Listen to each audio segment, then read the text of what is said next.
Ladies and Germans, how are you all doing? This is Conor. Strangru, low, low, low. And folks, monthly tournament coverage happening here on Orsha East. What's going on, sir, today? Who's here? Left hand side in the blue, we have Stan playing as Deutschland with a Maverick income. And on the right hand side, we have an Espresso coming to hot with a Flatline income with 6 South African armored. I'm actually kind of excited to see more South African, and it's not because they have the M10 grouse, even though I think it's probably one of the funniest names for a bird, other than like a sapsucker. But, up against Grossdeutschland, I don't know. I feel like Grossdeutschland is one of those things that somehow ends up being the underdog in whatever matchup they have, and I don't know how that always works. Yeah, they're not that great of a Panzer division compared to others. I mean, they have okay tanks, got a lot of heavy stuff, of course. But usually just the other ones are a little bit more reliable, is the best way to put it. And then, of course, with 6 South African, you have a lot of armor, and pretty scary armor with the 5.5s and 17-pounders for an allied armored division. So they can go toe-to-toe with these more heavier duty Axis tanks. And that's kind of the question, isn't it? Is trying to make sure those heavy tanks over here for the Germans aren't going to go and cause too many issues, really, for those South Africans. But I suppose that Grossdeutschland, you do have to watch out for their Sturmgruppe. Oh yeah, they are quite deadly. But at the same time, the assault pioneers and honestly a lot of South African infantrymen get into a very good position so far on the hill, pretty much forcing that half-track blob to stop for the time being. I don't know how long Espresso will be able to hold that position, because it's really just like, well, the Sherman and the Grouse. And there's a lot of angry German firepower bunched up here. That is certainly true. Now, don't expect the Namubovac to do anything more than just be a very, very ironic death, which I think should be happening pretty soon. But I always love seeing that guy on the map. Yeah, he's using it quite aggressively. It's always a little bit dangerous. It is a good unit up close. Just the lack of AP means it really does not have an answer against tanks. It's not like War Thunder, where anti-aircraft units can consistently blow up tanks. That is certainly true. And I'm sure we'll find it kind of meeting an ugly end over here before too much longer. Mm-hmm. But, if he dies, the Pak-40 is still there. Yeah, he has a good amount of backup. The Sherman's also doing a great job of just holding the line, and the Pak-40 is in a very good spot at least to slow down reinforcements as it can shoot right down the road here. But so far, pretty good positioning from Espresso up north. He's also pushing quite hard as well, using all those CQC troops to great effect. But we've got the same group of reinforcements being brought on in. Yeah, and kind of a half-track that we don't generally see very often with that 15 mil HE on top of it. That pack track is actually really, really quite scary when you unpack it. Yeah, it's the old SD-44 and of all the naval machine guns on top. I believe an SD-44 is more of a dedicated anti-aircraft unit, while here it's, an anti-infantry unit. Because when you have 3 machine guns shooting at someone, it's not exactly a pleasant experience. Yeah, with the 50mm shells as well, I imagine that's not particularly kind to anybody you shoot at. You do have to love the Sherman recce that's up here, and the Czech tank saying, I'll take a tab, and unfortunately his bill gets paid by another Czech. Yeah, you could say he checked out. Yes, he certainly did check out. His last check bounced. But not the shot. The shot went straight through, but everything else bounced. But bad jokes aside, the Pioneers are actually retreating, which is kind of surprising. And then I realized that there's tons and tons of Pioneers and more Sturmgruppe rushing on forwards. Yeah, Espresso is very good early, aggressive forces with the assault Pioneers and regular Pioneers and all that stuff. Problem is, British and Commonwealth CQC troops, I should really be saying, just don't have the staying power, especially compared to Grossdeutschland with the Pioneers and some groups backed up with the leaders. They can really hold their own. There's also the Recce Sherman in the forest, so it's really going to come up to that Panzer to lob that Shrek into the enemy Panzer. Yeah, because the Sturmgruppe is, well, he's dead now. But there's another Panzerfaust coming up behind it, but crossing that open territory there, it's 120 meters to death. I don't think it's going to happen very easily. Yeah, it's going to be difficult. And this is always the funny thing about this northern forest fights. You do have that light forest area, and as you can see, if you can just bring in a lot of machine gun, or in this case tank firepower, you can just shut down pushes. Well, like you said, 200 meters. So it's the hit. He certainly does. Yeah. And just looking down south here, it's honestly been pretty quiet. We do actually have a Tiger deployed here down south, just nearby the hill. Well, there's a second one as well, kind of sliding its way down south a Oh, little bit here, but that's a regardless, heavy investment. it is a heavy investment. But you have to think about it though too, that Stan doesn't really have the advantage here. So maybe he's trying to play gutsy, thinking, you know what, if I boost in a lot of material now, I have a crazy benefit in next phase. So I don't know. I'm not entirely sure. Yeah, it doesn't have a whole lot of medium tanks available. It got that one card of Panzer 4Hs, and that's about it. So it's really going to come down to the Tigers.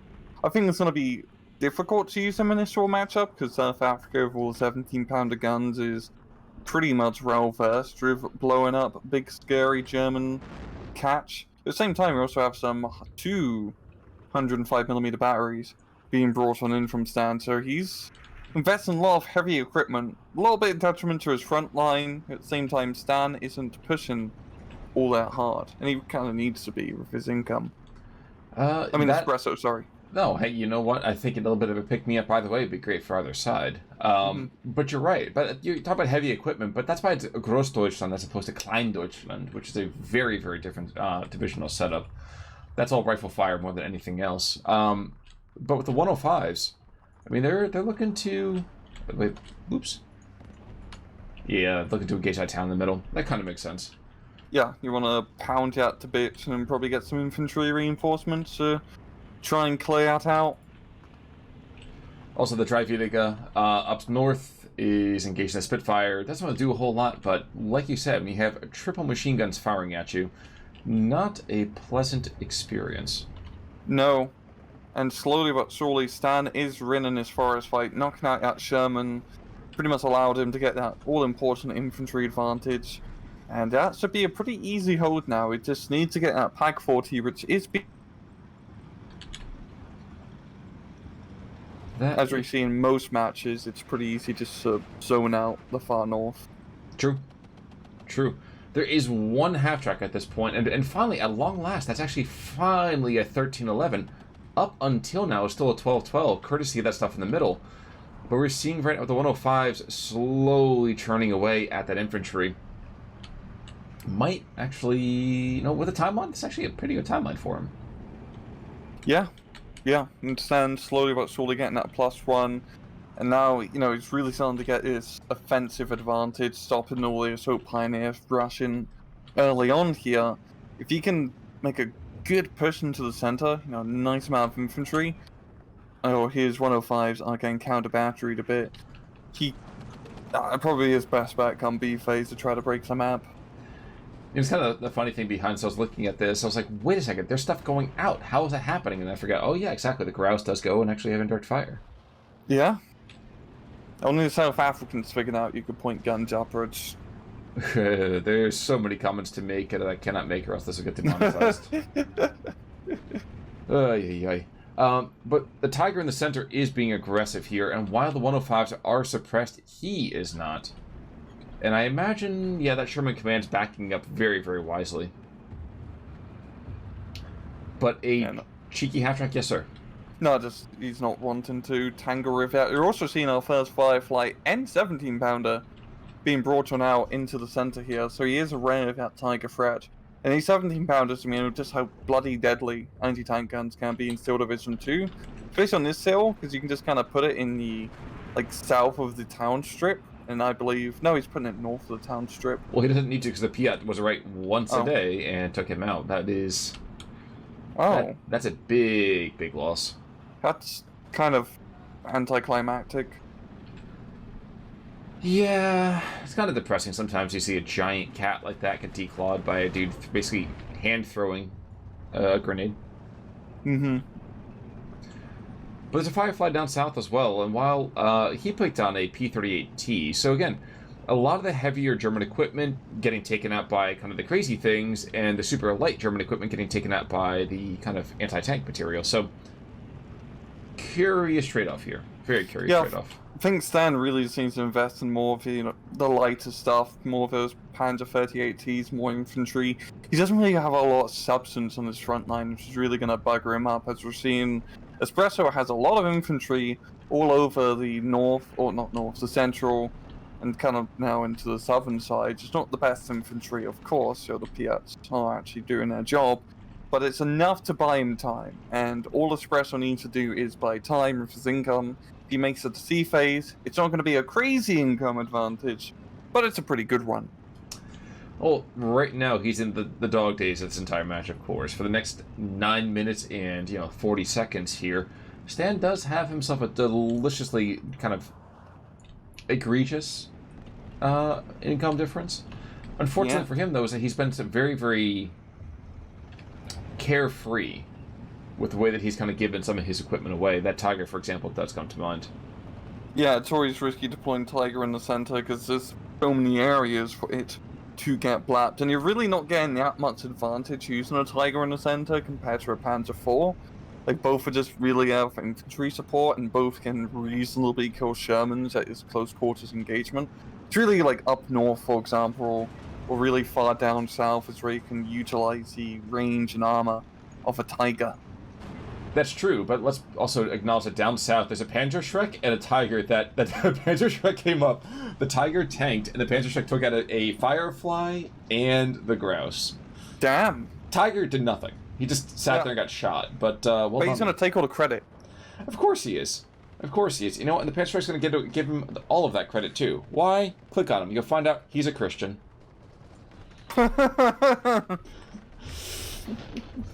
It's back to a 12-12 though. Half track in the kind of north central position went down over here for Espresso, and Stan, like we said, he's building forces up. But if you take a look at the center, he actually has more than enough fire support happening now. There's he needs nothing else here. Yeah, just the heavy artillery is doing its work, is slowly but surely pounding the infantry. Same in the mobile wagon as well, showing its absolute deadly anti-infantry support. And he is making progress here. There's still an M10 Grouse, the Sherman, as well as another Sherman being brought on in.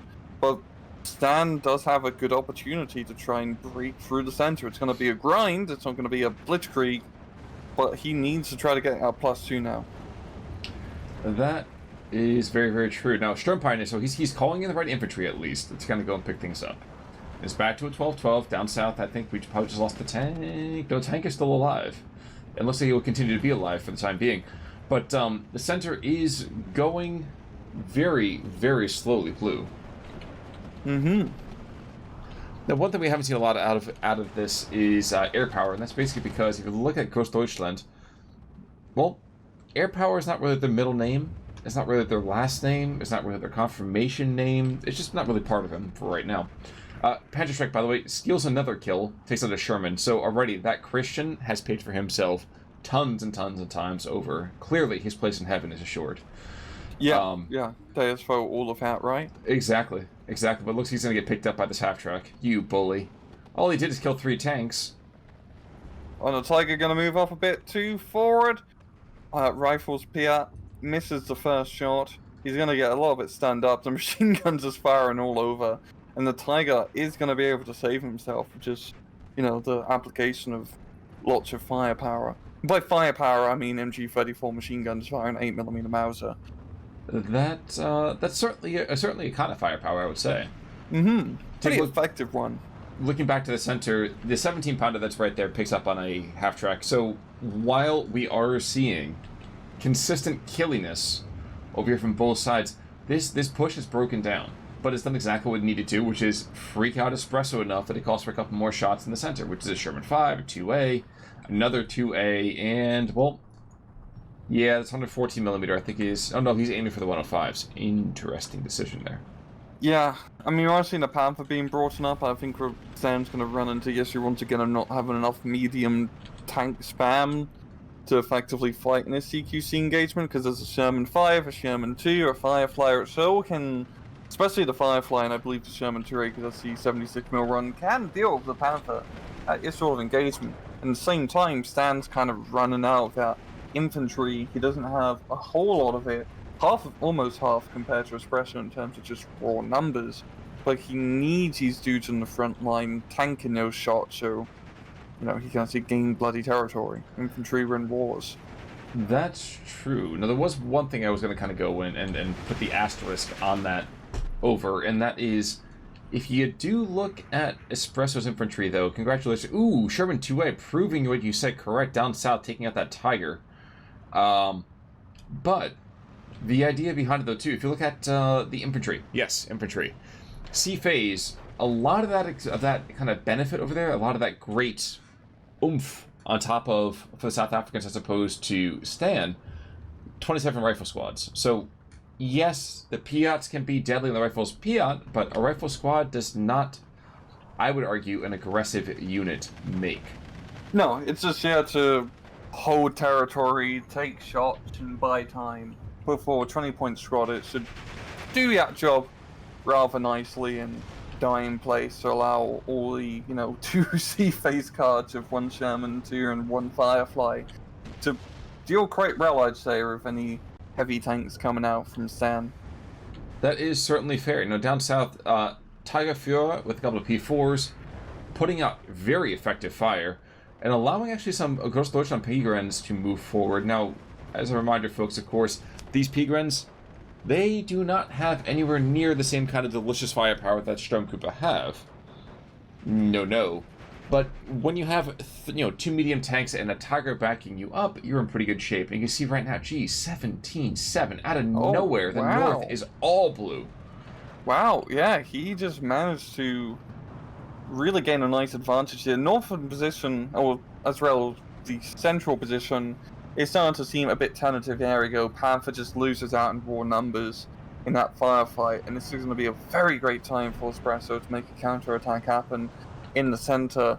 But now for Stan, he's making something happen down south. It might actually be best for him to try to hook around down south, purely open field, and then just hook around the far southern side to pick up a couple flags. Well, there's not a whole lot down there to really kind of stop him. Congratulations, a half-track and a couple motorized rifles with their own Piats. But against 2 P4s and a Tiger, statistically, they shouldn't all die, right? Yeah, and the Tigers and Panthers have a much better chance in this sort of engagement. Oh, really, only one Panther and he got blapped in this sort of large open field engagement. But he needs this to work. He needs to buy some infantry and hook him far down south to try to clear out, the few infantry and Vicar teams which are in that area in the defense. Now, taking a quick look over at the artillery park for Stan, 1105 is down, but the Hummel is there, which is a unique decision. And, I'm actually kind of fascinated by the pack tracks moving forward, basically a P4 turret on the back. I'm looking forward to those. They're gonna have some fun. Exactly, and that's kind of what you're looking for here. So you're looking for kind of that craziness. Kind of the same craziness that Mobile Wagon is kind of using here. Unfortunately for him, he's engaging the wrong rifle squad. The other one's getting nice and close. Yeah, and that one stern pioneer of the flamethrower, he's gonna have to do his best to provide some... what's it called? Begleet? Begleet? Those bloody, the bloody Stug troops. They have the fancy name like Begleet Grenadiers? Yep. Okay, there we go. Yeah. He's gonna have to do a bit of Begleet for the Mobile Wagon. German Desantniki, basically. Yes. You're falling, but from a tank, so it's only like a meter or two. Ooh. I forgot that 2-inch carrier is both recon and a mortar position. Here we go. This is... Oh, yeah. Cheeky. Not gonna do a whole lot. Roll and run. Well, I'm sorry, I got confused. Also distracted by the 6-pounder that's down south. And another 2 6-pounders. So, if the P4s die, it's because there's a crossfire between the 6-pounders. Now, one of them is pinned down, the other one apparently is quite useless. And I think we're seeing that vague sense of let's go around the right that you were referring to, sir. Yeah, and I'm liking this quite a lot. It's really going to come down to whether the Tiger can win these important tank engagements. You've got a 17-pounder now being deployed far south, so Sherman 2A, very good crit, shooter knocked out, and Tiger's going to have a hard time. And Espresso just has such a good application of force here. It's not the craziest force, but just a bunch of infantry to push on up with a little bit of fire support. It's going to win, and the Tiger loses. That's true, but let's also acknowledge that there's 2 Pack 40s in the middle that had turned every single attacking tank into a charnel house of fire and just smoking meat. Oh, wow. That's a good counterattack. Oh, I'd say that's a good counterattack, like luring in those Shermans into the Pack 40s, because this is going to give Stan the momentum once again to push center. But at long last, since the Mobile Falcon is dead, one Pack 40 is going to get bombed out of existence. And it's still enough. It's still enough.